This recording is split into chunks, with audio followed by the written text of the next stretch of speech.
Presented by Divana Music Paro।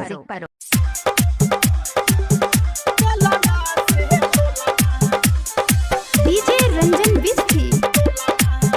अभी आप सुन रहे हैं दीवाना म्यूजिक परो की शानदार प्रस्तुति। नई हर नहीं जाजल ये तो मिलाला परिणाम रे लाज होइया कहै त कोना केला खाई मोगिया काम रे मुहबा फूला के घर में हकीली लगा के साझे सुतलई रे भाई त भाई रे हमेला ना से लोला ना हमौगी हतोरल करे भाई त भाई रे हमेला ना से लोला ना हमौगी हतोरल करे भाई।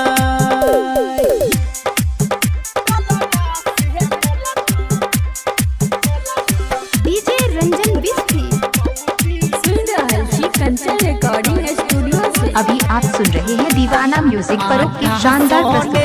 लई हमारा से हगीला लगीला रे हगीला लगीला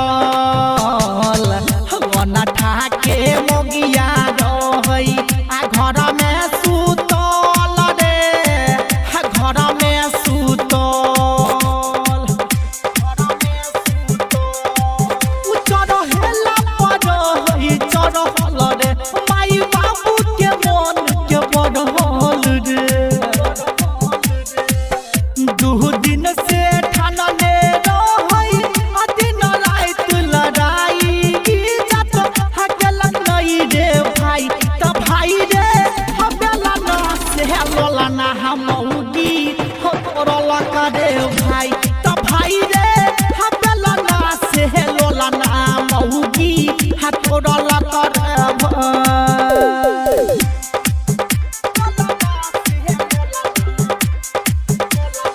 डीजे रंजन बिस्की। सुन रहल छी कंचन रिकॉर्डिंग स्टूडियो से। Presented by दीवाना म्यूजिक परो। बजर खसही अगुआ सार के हजरल कपार रे हजरल कपार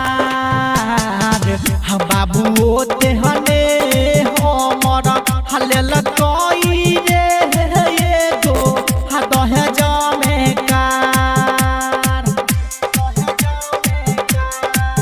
पहले दोसर के दूसर रही आई रे पढ़लई अपना पर तो पचा चलिए रे